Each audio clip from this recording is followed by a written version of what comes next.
Hey guys, welcome to Big Boy Crypto, home of the Bit Squad, largest and greatest crypto community in all the interwebs, scattered though they may be. My name is Ben. Today, we are going to be talking about Ethereum. We actually have a live correspondent for Ethereum, actually represented the XRP army, the XRP commander-in-chief. We're going to go to live here and just, I am the commander-in-chief, excuse me. I'm not a financial advisor.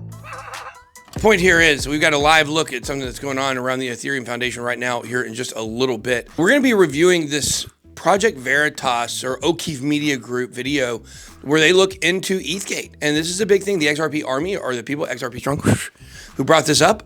And now this thing is looking like it may have some legs. So we'll see what happens here. But before we get into this, if you don't know what happened with Ethgate, okay, and what the general idea is, the idea is that basically the US government was going to go shut down, if you call it a security, shut down Ethereum Foundation, call it a security. William Hinman from the SEC says, we'll go see what they say. He goes and talks to the Ethereum Foundation, comes back with a bunch of money from random sources, and all of a sudden Ethereum's not a security, and William Hinman's kind of the only one who slipped that in there. So it's kind of like this. It's like somebody went to the Ethereum Foundation to find some trouble, to find some wrongdoing, and they came out with a big pile of money. It's absolutely ridiculous. A story is old in time. We actually have a live look at something going on right now at the Ethereum Foundation that has nothing to do with what we just talked about. Let's go live. Tell them where we are. Right now, we're behind the enemy line, son. All right. Listen, guys, we're here at the Ethereum Foundation. The building's right up there behind me. We're going to go through the trenches. You can tell it is a treacherous trip up there. We are here at the ETH Foundation. We are trying to get to the bottom of this Ethereum security investigation because we know the XRP army knows about Ethgate. Today, we're going to be watching a video from Stephen Nerayoff explaining Ethgate and why the Ethereum Foundation is so dirty and why we have to be here. Yeah. Holy shit, boys. It's go time. It's time to break in.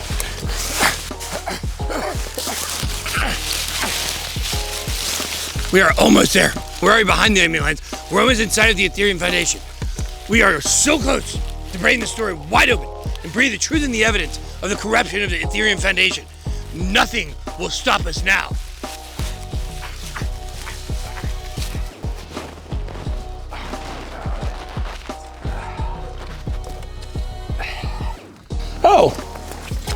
Oh, hey there. How are you? Turns out we got up to the Ethereum Foundation and they're actually really nice people. We went in there and they told us there was no corruption and they showed us a room and there was nothing in it. And then they sent us out with, you go to an award show and like you leave with a bag. Wait, no, it wasn't like that. It was not like that at all. Turns out XRP Army, that, man, Ethereum's a great blockchain. Telling no security. Guys, I'm ashamed of the XRP Commander-in-Chief, but also I am the Commander-in-Chief, and it's time I let you guys in on a little secret. That was actually a reenactment of something that actually occurred many years ago at the Ethereum Foundation. William Hinman, may not know this, before he got bribed by Ethereum, was actually the Commander-in-Chief of the XRP army originally. So let's get into the video. Meet Stephen Nerayoff. Stephen states he's one of the people who helped lay the groundwork for Ethereum. When Ethereum was founded about a decade ago, Stephen Nerayoff was talking to one of the heads of the Ethereum Foundation and declined what would today be considered a few $1 billion in Ether, a grand total of 1 million Ether. Now, Stephen Nerayoff states his motivation for helping this Ethereum project and not wanting to be paid was due to him believing in the larger vision of a decentralized network that had the ability to help change the world for the greater good. Now, Stephen Nerayoff's cause has become something of an issue in the crypto community. Stephen Nerayoff claims he paid for a lot of expenses in New York City in 2014 due to his home and resources being a hub for the people involved at the inception of Ethereum. In one of these conversations in this document with a guy named Stefan Tual, Chief Communications Officer, co-founder of Ethereum, about expense reimbursement, there was a payment for a large office space, and Stephen did not ask for reimbursement. Now, some in the crypto community accusing Stephen Nerayoff of profiting off of this to the tune of billions, but the documents show Stephen didn't make any money at all. Stephen Nerayoff also wrote a check as a guarantor on behalf of Ethereum because nobody was creditworthy except apparently for Stephen Nerayoff. Wow, he says a lot there. So they're talking about the beginnings of the Ethereum Foundation and what was going on. Stephen Nerayoff did a lot of things financially for the Ethereum Foundation, and he wasn't paid back. Now, is this a tale of someone who's just bitter? The narrative is Stephen Nerayoff is a guy that really cares about what's going on in the world of crypto and decentralization. And it's hard to know somebody's heart, whether it's true or not. All we know is the evidence. So let's go ahead and see where this story goes. A guy named Anthony Diorio, another co-founder, would later vouch for Stephen's role, offering house, financial assistance, and more. It was around this time that a man named Joe Lubin, the chief operations officer for Ethereum, had a call with Stephen Nerayoff where he was talking about how with cryptocurrencies, there isn't a trail. Yeah, careful what you put in your emails, because I mean those, you don't know who's going to be keeping those, and you don't know. Exactly. And again, as we've discussed, there's a tension between running an open, transparent organization and protecting ourselves. And so maybe we agree to be open and transparent, except for everything from 90 days ago and past, because it's all gone. It's sort of like the way cryptocurrencies work. There isn't a trail if you don't want there to be. Holy shnikes. I tell you what, that's bad. That is bad. That's Joseph Lubin saying, hey, everything we did before 90 days ago, co-founder of Ethereum, let's go ahead and wipe that puppy clean. And I would be very curious the date of that conversation, because I wonder if that was after maybe he'd already talked to him, and maybe not. Maybe we find out in this video, but that is super sketchy. Joseph Lubin, CEO, founder, whatever it is, of Consensus, which is the biggest Ethereum kind of organization, if you will. It runs a lot of different things that Ethereum Enterprise Alliance involved with. So I think, look, that's some bad stuff. Let's see what else they got here.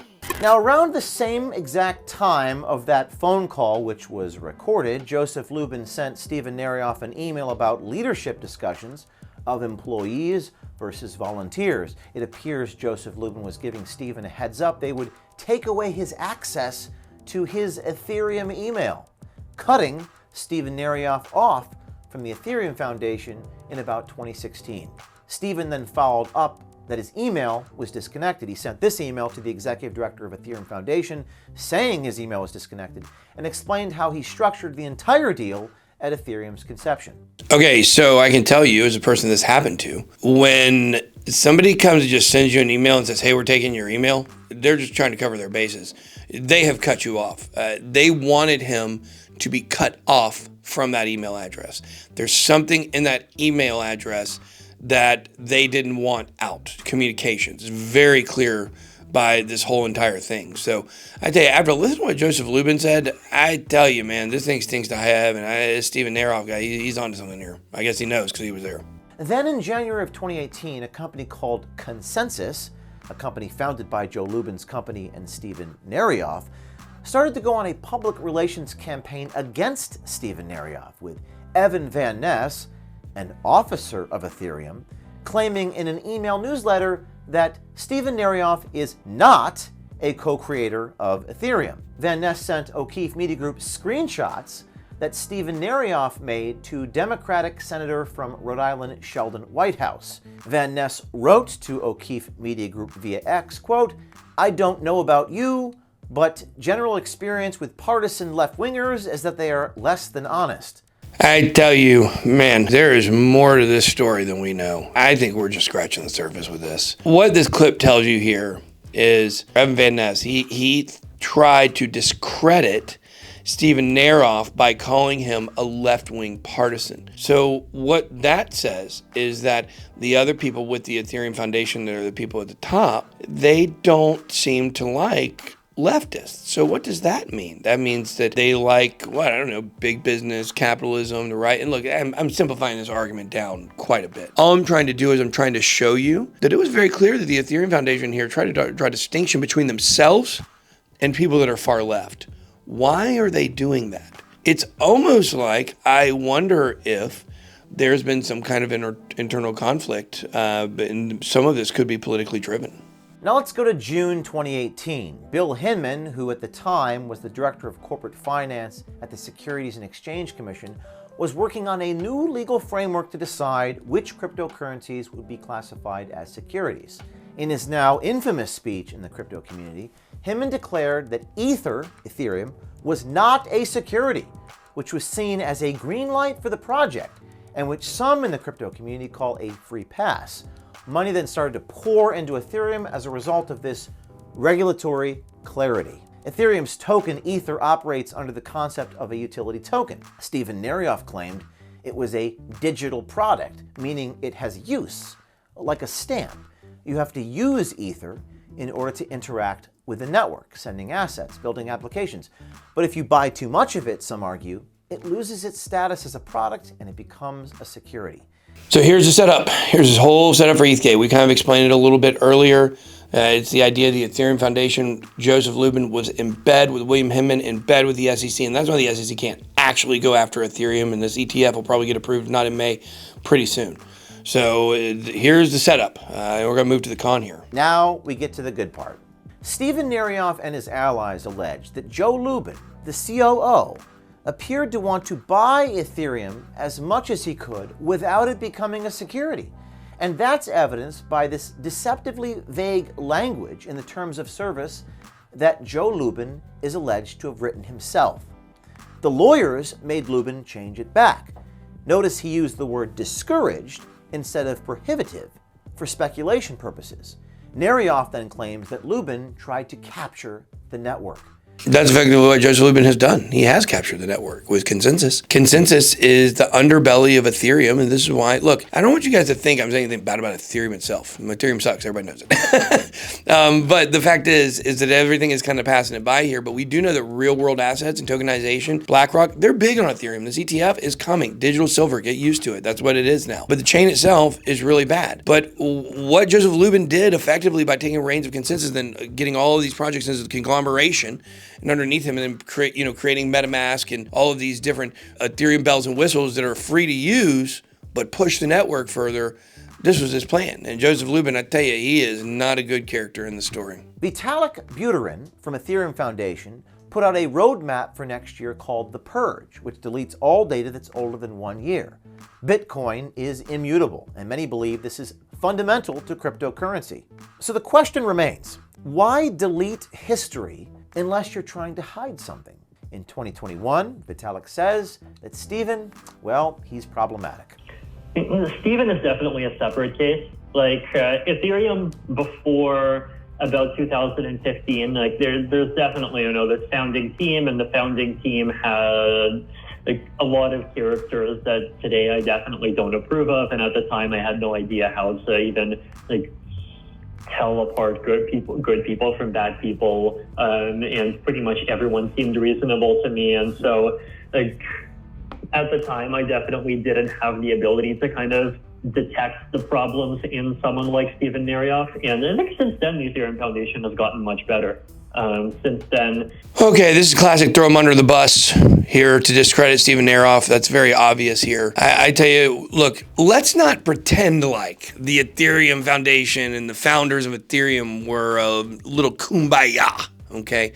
It's not true. Charles Hoskinson, Gavin Wood, Vitalik, Steven Nerayoff, Joseph Lubin, Anthony Diorio, all these guys are feuding with each other. They all have issues with each other, guys. So if we're going to sit here and act like there's a kumbaya over there and everybody's great, Steven Nerayoff was a problem. Everybody hates him. He's a problem. I tell you, it sounds about like something was done to me. And I'm seeing a lot of hallmarks here between some of the stuff I went through and some of the stuff that the Steven Nerayoff guy is going through. He just wants somebody to believe him and listen to him. He's about his story, and he's being honest. Now, the truth story is somewhere in the middle, though, in reality. Steven probably is not without fault completely. And these other people, I think they did railroad him. So there's a problem there. So, and I tell you, this Joseph Lubin, this is Lex Luthor, I think, in crypto. Given the success of the Ethereum ICO in May of 2017, an individual named Simon Yu asked Steven to do an ICO for a company called StormX, worth about 2.25 billion Ethereum. Now, this new deal in November of 2017 was based upon a mutual misunderstanding in the first deal that they struck in July of that year.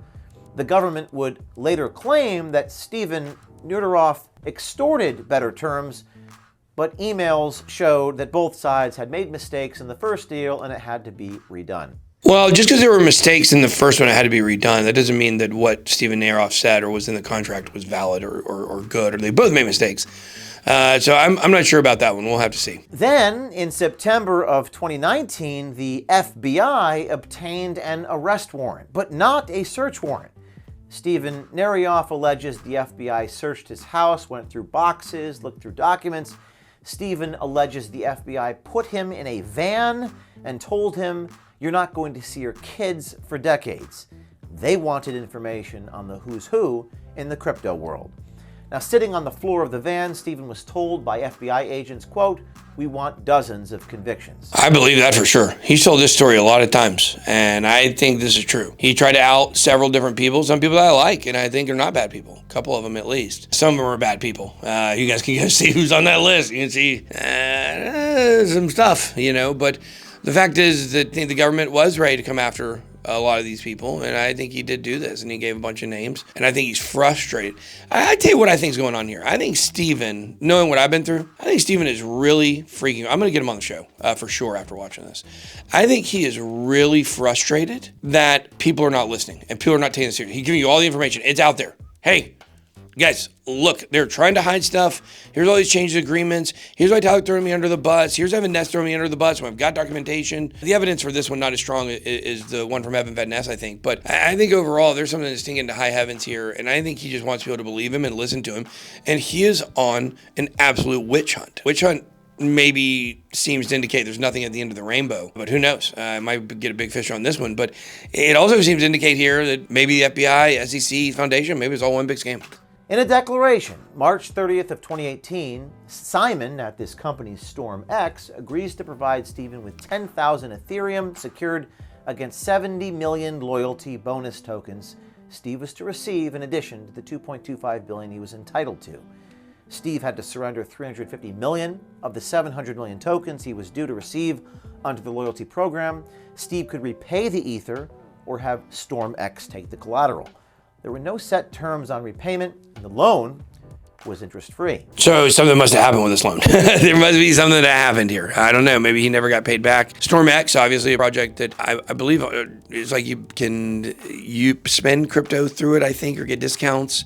I think if it's the one I'm thinking of, StormX was, is involved in the poker world. I think I've seen some commercials during poker games for that.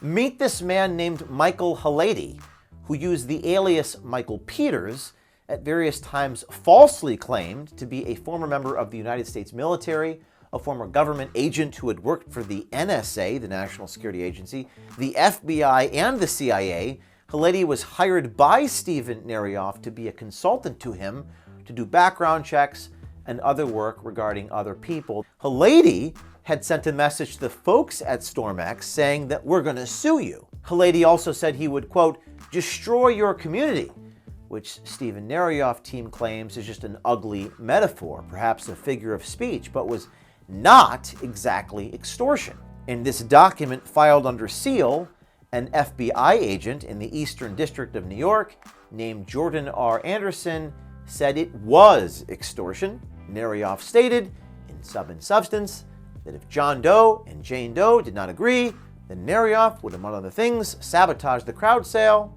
destroy the company. Just because somebody says something isn't extortion doesn't make it not extortion. That's clearly extortion. There's a lot of innuendos and implications and between the lines stuff you have to read when you're being extorted. They don't just come out and say, hello, you're being extorted. When you're threatening to ruin communities or ruin someone's career, that's extortion. In May of 2018 at the Hilton Hotel in Manhattan, Steve Halady and this other person, Ari Yu, held a meeting that was surreptitiously recorded. In the transcript of that recording, Nerayoff goes back and forth with this Peters Halady guy in front of Yu, an executive at StormX. Now in the transcript here it says, I did not call threatening to destroy, but I do recall Michael Halady did. The FBI stated in their sworn statement that Nerayoff affirmed that he knew of Michael Halady's quote-unquote threat to destroy. And Michael Peters, aka Michael Halady, said, yes, I did. Now, Nerayoff says he never threatened anybody, StormX, and the allegations against him weren't true. But the government did charge Stephen with a crime. and named Halady as his co-conspirator based upon the text message that was sent by Halady, apparently unbeknownst to Stephen, but on his behalf. Stephen was charged with extortion. The government said he forced them to negotiate the original deal. But the court eventually granted the government's motion to dismiss the case against Stephen, with the judge saying the government concedes that it is unable to prove the charges in the indictment beyond a reasonable doubt.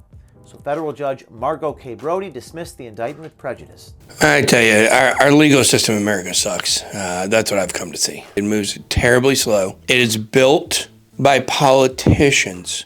Politicians, what's the number one career for politicians? I'm almost positive it's lawyer. Pretty much everywhere you look is going to show lawyers number one for, politicians. And so what you have to think of here is you actually have politicians that were attorneys making the laws here. So what that means is lawyers love to milk the system and grind things to a halt so they can make as much money as possible on every single thing. And yes, every individual lawyer, that may not be how they are, but the law system, the lawyer system, that's how it is. These people want to milk you, and the system, your individual lawyer may not be milking you. The system was set up by lawyers to milk people. Now, as an aside, the FBI raided my journalists' homes, and many believe that the true purpose behind that was to get access to my phone to know who I was talking to, the sources inside the government that I'm talking to, and to chill those people out, which is an egregious violation of my First Amendment rights. This might be a parallel, we don't know. Stephen's case, many in the crypto community allege, highlights a multi-agency coordinated effort to prosecute what they would consider to be whistleblower for a crime they fabricated. And we must ask ourselves why they would fabricate that crime. They would fabricate that crime because Stephen Nerayoff is telling the truth. That's what people have tried to do to me. Make up crimes that I did to try to get me to shut up. So it's one of these things where I tell you, the more I look at this, the more I tell you that ETH Foundation is, I don't know if I like what's going on there. Vitalik, I don't know how I'm looking at that guy right now. I know Joseph Lubin is trash as a human. I know there's a lot of other people involved in that. Gavin Wood, trash as a human. Charles, I like Charles, obviously. But, at the end of the day, this thing stinks to high heaven. XRP Army was right. This Ethgate is worse than people even imagined. And you can see the overlap of government agencies coming down on people, searching people's homes, doing all this stuff. They're bullying and putting pressure on people. And that's scary to me. That means that every one of our wildest fears about the Ethereum Foundation in bed with the SEC seems to be right. And you got to think, as all of this is hitting and going public, now all of a sudden the SEC is coming down hard on Ethereum, because if they're coming down hard on Ethereum and maybe even doing an investigation on its security, how in the world could they possibly have been involved? They're coming down hard on them. Something to watch. All right, guys, let me know what you guys think about this video. Who's right? XRP Army. Is Ethgate really bad, or is Vitalik Buterin right and ETH is great? Yay! Be blessed, my boy out.